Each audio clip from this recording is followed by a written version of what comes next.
Hi, welcome to High Road to You. This is Mark Stouffer.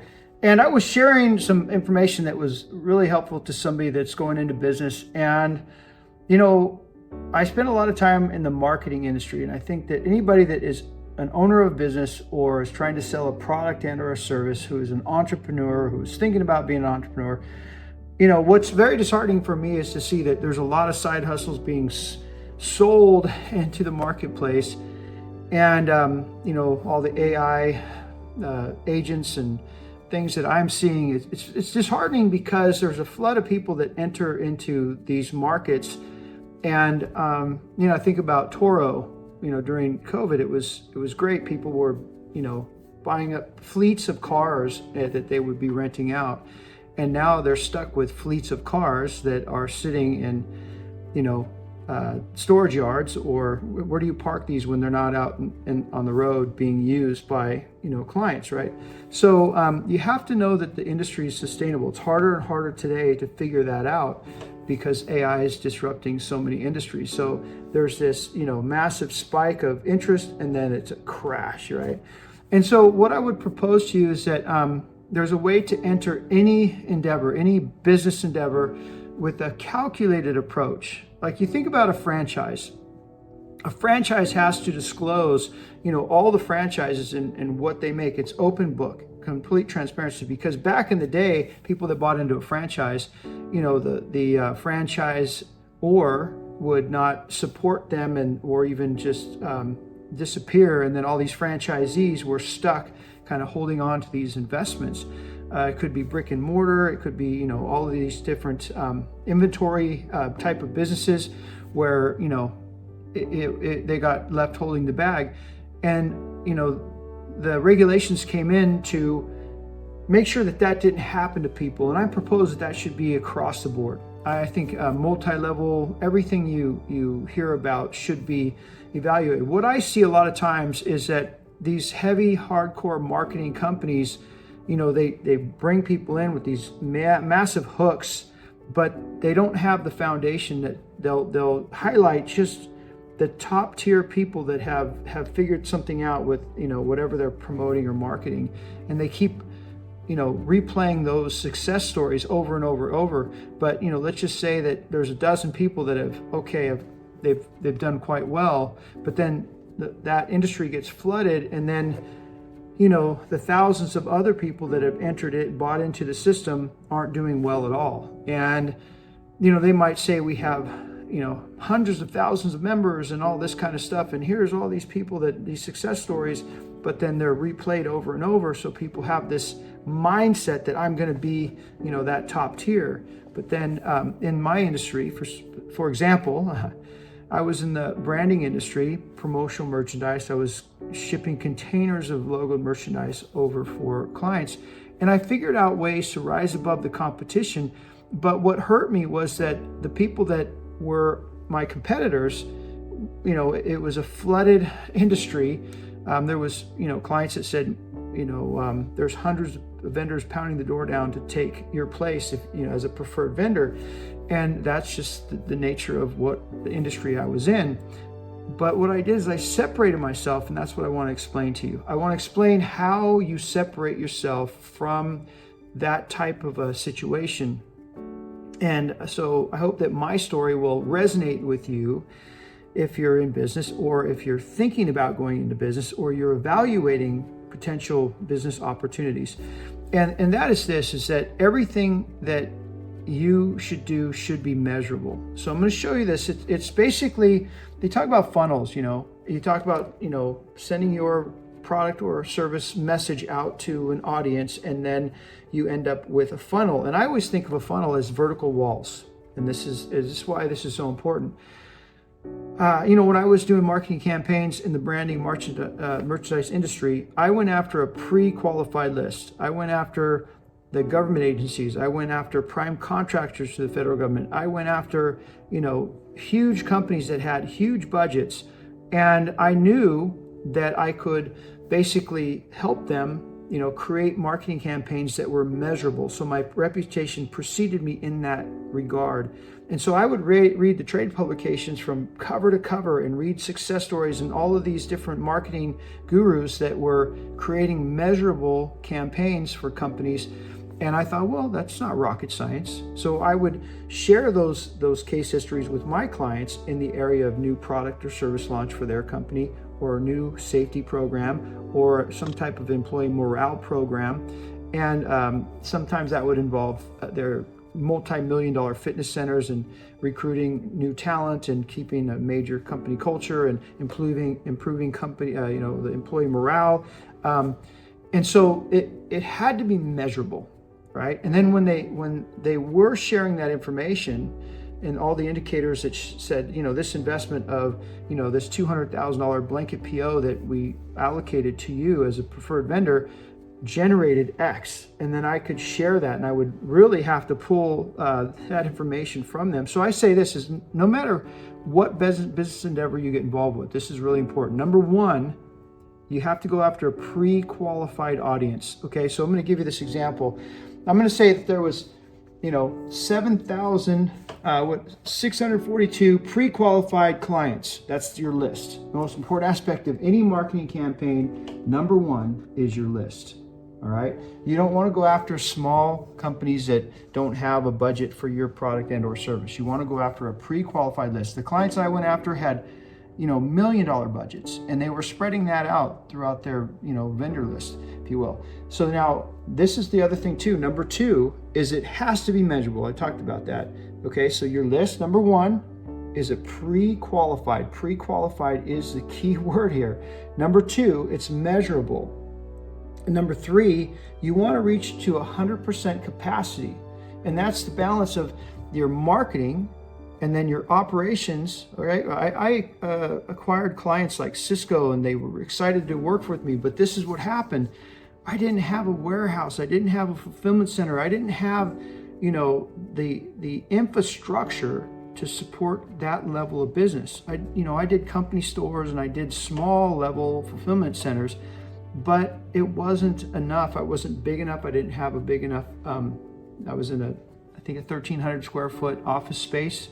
And I was trying to find somebody to co-op with as far as if they had a warehouse that we could bring in a production line and store the merchandise that we were branding, and how we would send that out to all their locations if they were doing trade shows from West Coast to East Coast. You understand that there was so much more involved in what their expectations were, or with the companies they had currently been working with that had those capabilities, and I did not. So that was a lesson learned. That was a strong lesson to learn. So anyway, so that's where we're at. So number one, you have to create that list. Okay, that's number one. It's a pre-qualified list.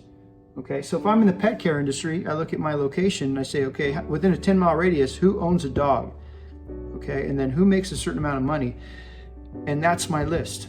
And I focus direct response marketing campaign to that list. That's what it is. It's that simple. Okay, I can do billboards, I can do full page ads, but still, you're reaching a demographic of people that have no interest in your product and or service. So why spend the money? So in that regard, when you have this list and it's measurable, and then your ultimate goal is to reach full capacity. Okay, so think about In-N-Out Burger. When they, build out a location, they know that when they open the doors, they have a line. And at the end of the day, have to put that they have to stop traffic and say, we're closing. This is the last car we're going to serve. That's what you're trying to do. You want to be the In-N-Out Burger of your industry. So that's the ultimate goal. And in doing that, you have this funnel is a vertical line, right?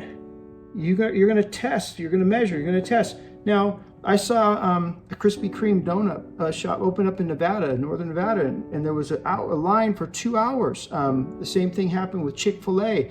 I wouldn't wait in a line that long to buy donuts or chicken sandwich, but some people, they do, and so that's marketing in and of itself. So then they have that. Is it sustainable? Well, you see that day in and day out, and with In-N-Out Burger, I think that's a perfect example of the balance of marketing. Let's say they don't market. Their marketing is just the location, and it's off a freeway. And as soon as they open, there's always a line, right? That's organic growth. That is just word of mouth.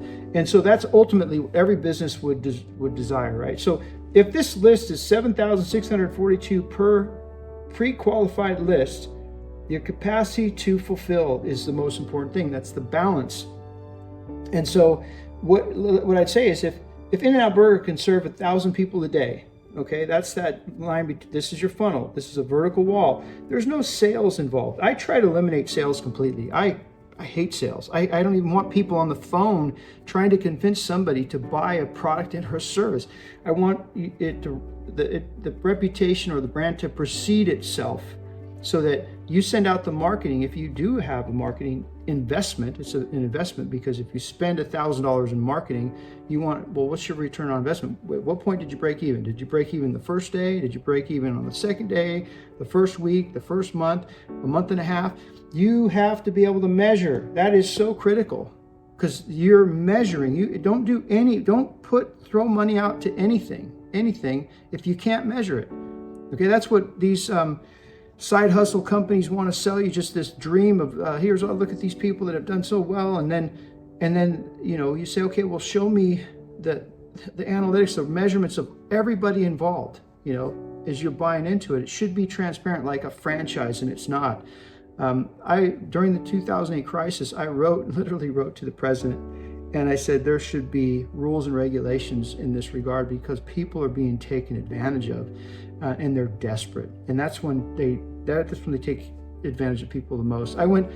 Perfect example, I went to a real estate seminar after the crash, and I thought, well, this is a great time to buy into real estate, because the value of some of my real estate went from 1.2 to 300,000, and I was able to buy my own house back at 300,000 in a short sale, and ultimately through a private money investor. And so what happened was is that I went to a seminar, everything I would need to learn and understand, and then I went to the seminar, and at the end of the weekend, I stood up, I said, I got this manual, and I got all these reams of papers, and I said, I came in here to learn everything I need to know, because that's what I was sold on. I stood up, and I addressed the speaker, and I addressed the other people in the room, and I said, I don't know about everybody else, but I have more questions now than I had before I came in here on the first day. And I feel like I spent 2 days in an infomercial for you to sell me on another package to be in the field with somebody for $27,000. And I said, I'm really, really quite disappointed. And I flustered everybody up on stage and who was putting on the seminar, and they took a break, and I was out in the lobby, and I said, look, if anybody's going to buy this, here's my card. I was handing my card out, and I said, I want to keep in touch. I want to build this network. I want to understand who's going to take action. But personally, I want my money back. I feel like we've been sold into this infomercial, and they're pumping us up and doing all this rah-rah stuff, and then we're now being told that if we want to go to the next level, we haven't even entered the first level. So the bottom line is that it was a play. And I was approached by the people that put this seminar on. They said, hey, you don't want to, kill the dream of da-da-da. And I said, look, I think we should all have the opportunity to execute on what you've taught us over 2 days, to just, get a feel for how this all plays out. But what you're selling us is a $27,000 program. I did run into a gal in part of our network. We all, kind of got together. They didn't want us to even passing our cards out, which was a huge indicator that it just was disheartening. And I ran into one of the gals that, a year later, and she says it was like, maybe a year or 2.5 later. And she said, she bought it. Hey, I ran it. I said, how did it work out? She says, I'm just $27,000 more in debt.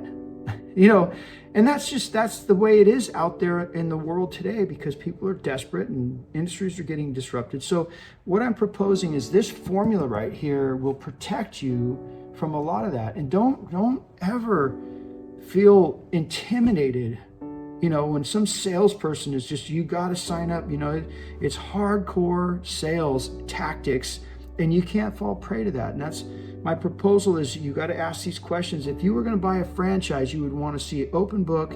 You would want to give it to, a franchise consultant who can evaluate it. Score.org is a great resource. It's a valuable resource. And so that's what I'm saying to you is that, this is marketing fundamentals right here. Marketing 101. Number one, you have to have a pre-qualified list. You got to know exactly what that looks like before you invest or get started. The ultimate goal is create these vertical walls. And the way these are vertical is if you know that you can serve 1,000 clients, you might say, I can only serve 100 clients. So this, this number depends on your ability to meet the demand, to fulfill, the response rate that, people are coming in and they're saying, I'm buying, I'm interested, right? And hopefully that's an online process. Hopefully that doesn't take up too much of your time, because if it does, then you're the salesperson. This is where most of the waste comes in. Because let's say you have 1,000 people that are interested, and then they go into this funnel and it funnels down to 10. That's a lot of wasted time, between the marketing, and then it goes into sales. And you could see you want to eliminate this time right here, this sales time from here to here, and the further down this goes, the more time and energy it takes for you. So your cost per acquisition of a new client could be, thousands of dollars by the time it gets here, and it's costing you money to do business, right? You got to know that. What I want to say, okay, if I have 7,000, 642 pre-qualified people that I know I can serve and help and can benefit from my product and or service, I want to say that, maybe 1,000, 10 people, and I have a wait list. So I can say, I can be more selective about the people I actually work with, okay? I can be more selective about the people that I hire to help me serve these clients right here. Okay, there's allows you to be selective. So if you're calculated and you can measure the cost per acquisition, then you could be selective about even the clients that you just rub you the wrong way, and that demand more than what your offer is announcing in your marketing campaign, and have unrealistic expectations. So you can then say, I'm so sorry, and send them on their way, in a very soft, diplomatic way. But the bottom line is, some people that, they're just too difficult to navigate, and there's a personality conflict, there's just misunderstandings, or whatever the case may be. So that's where you really want to play, is in this arena right here. You have a vertical wall, you have more clients that are coming in that basically you can't serve, so you have to have either a wait list, or you have to let them know that you're at full capacity, which happens, which is like In-N-Out Burger saying, I'm sorry, we're full, we can't serve any more people, it's the end of our day, and we want to go home to our families. And so people have to turn around and leave, right? Or they come and they say, look, the line is 2 hours and I'm not willing to wait. And people understand that, right? And so with that, that's how it works out. So you want to basically have, one, a pre-qualified list. Number two, it's measurable. You're going to test. Some people might have to, your business, you have to test and measure. Don't do anything unless you can test. And then you measure. And then you test, and then you get the traction. You go scale. It's time to scale. But in my opinion, you want to eliminate all the sales involved for whatever product or service you're introducing into the marketplace. And that's my strongest suggestion, so that you don't get taken advantage of by all of these gurus and business consultants and side hustles. And it is truly disheartening. And when I keep seeing the same success story repackaged over and over and over, and then they keep acquiring more and more clients to buy into their program, like this real estate experience that I had, I got my money back. I was extremely upset. I saw it for what it was, and I knew they were literally taking advantage of people, and most people would not do well to succeed. And that's the sad truth about it. We have to be very, very cautious, especially in the world today, when industries are getting disrupted by AI, and they're saying the AI is the solution, and everybody's going to buy into these, agency type things to sell, AI solutions. and it gets flooded, and then I'm getting bombarded by, email and all kinds of marketing that, this is the company I should work with for whatever reason.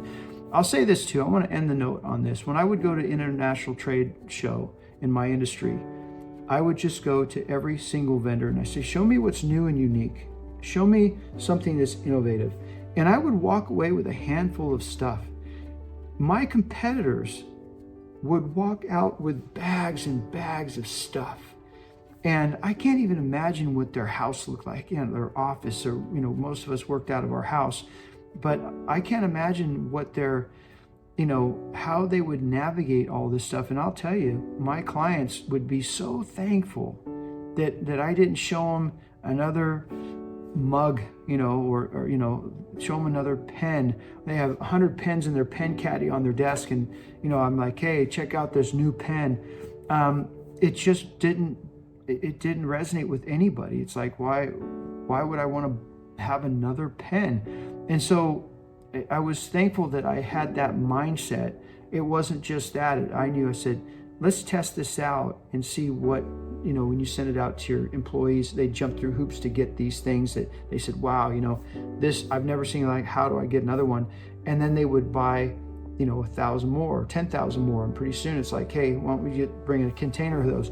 And so you have to understand that that's the process, and it takes a little patience, but I'm saying that you can do it. So, with that, I hope this reaches your heart and your mind. And I know that it's hard. You just want to rush into things and just, hope that it works. And I would say, don't do that.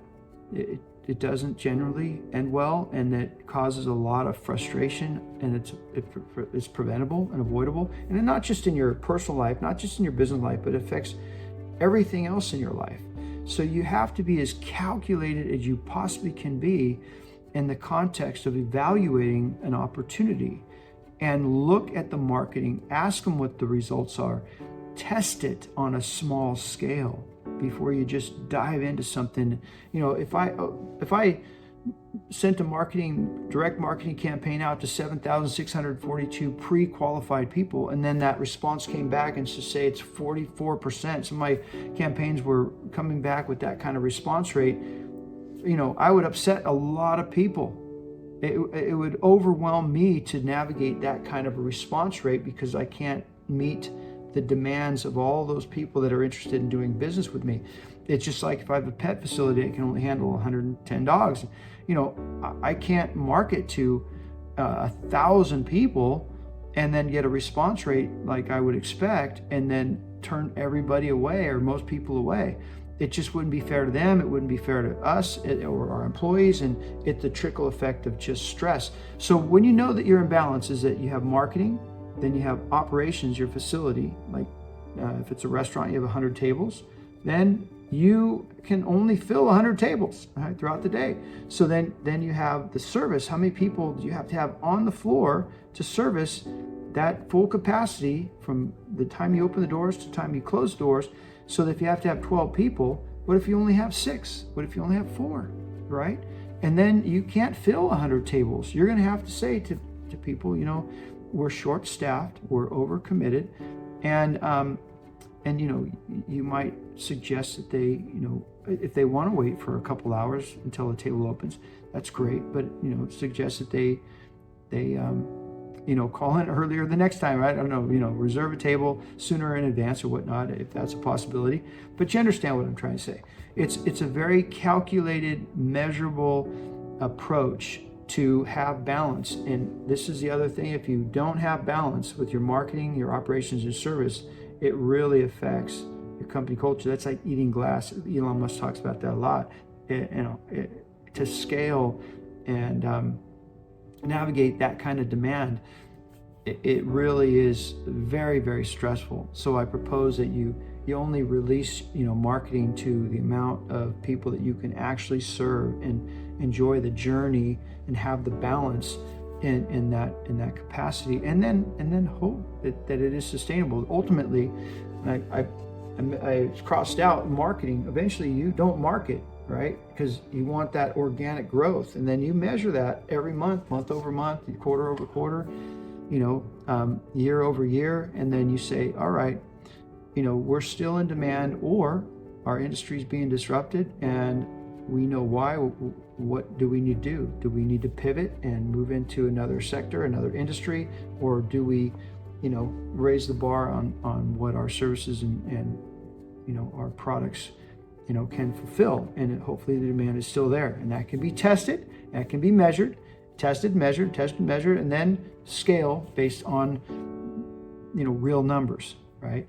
So I hope this reaches your heart and your mind. And I know it is simple, but it can be, complicated if you're not going to be patient with it. And with that, I hope this message finds you well.